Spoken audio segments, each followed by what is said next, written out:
Обвинителството и омбудсманот бараат повеќе пари во буџетот за 2026. Според нив, наредната година овие две институции нема да може нормално да си ја извршуваат својата дејност поради немање пари. Јавниот обвинител Коцевски побара корекција на нивниот буџет, кој наместо со закон за гарантираните 0,4 изнесува само 0,2% од буџетот. Според него, овие пари не се за повисоки плати, туку за да може да се водат истраги кои од година во година се повеќе, а бројот на вработени се намалува. Од почеток на 2024 година до денес, значи помалку од 2 години, имаме одлив од над 10% од вработени кои се заминуваат по различни основи. Тоа се околу 40 на вработени кои заминува поради пензија, поради заминување на друго работно место или смрт. Во истиот период не ни одобрено ниту едно ново вработување, па дури ни пополнување на овие испразнети места. Ниту едно вработување во службата не ни одобрено ни за следната 2026 година, па очекуваме бројот на вработени дополнително да се намали. Остри кон Министерството за финансии и владата беа и од кај народниот правобранител, од каде смета дека оваа институција потполно е деградирана со предлог буџетот за 2026 година. Во моментов нема избрано народен правобранител и 8 заменици и дека во буџетот не се предвидени пари ако бидат избрани.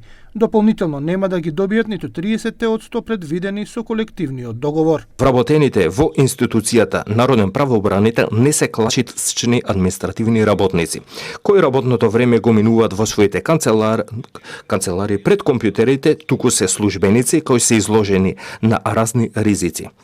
Предизвици, притисоци, секојдневни патувања низ државата, постојан допир со лични и доверливи информации, теренска работа и вршење на увиди во установи од различен вид, како затвори, психијатриски установи, полициски станици, училишта, јавни предпријатија и други. Но ако се вратиме на чисто економските показатели за буџетот кои беа изнесени во експозето на министерката Димитриевска Кочовска, стои дека наредната година економијата ќе порасне за 3,8%, а инфлацијата за 2,5%. Според министерката, овој буџет е визионерски, дисциплиниран и овозможува фискална стабилност и предвидливост. Од капиталните инвестиции најважни ќе бидат коридорот 8 и 10D, но ќе се гради и автопатот кон Блаце.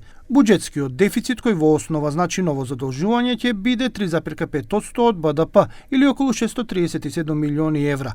Со ова нема да се постигне саканата цел за фискална консолидација и дефицит од 3%. Незначителното отстапување од 0,5% од БДП од воспоставеното фискално правило за буџетски дефицит се должи на потребата за обезбедување на финансиски средства за исполнување на обврските од членството во НАТО алијансата, за капитални вложувања во одбраната, модернизација на сообраќајната инфраструктура и локалните инфраструктурни проекти. За првиот човек на фискалниот совет, академик Абдулменав Беџети, повисокиот дефицит ја одразува реалноста. Но тој имаше неколку забелешки, меѓу кои се тоа што не се испочитувала процедурата буџетот да биде доставен пред да биде даден на влада, за да можеле да дадат мислење за документот. Треба бидат внесени и обврските од СПО системот, кои што кај нас изнесуваат околу 700 милиони евра.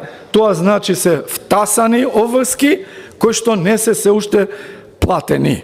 А тоа е реален јавен долг. Ние мора да бидеме реални кога тоа го изнесуваме и тоа доколку е така. Тие се пријавени околу 700 милиони јавен долг. И ако со све тоа се пресметува, тогаш кај нас јавниот долг би бил повеќе од 62,5%. Министерката Димитриевска Кочовска пак најави строги контроли на расходите во буџетот, односно ќе се следи секој денар како се троши.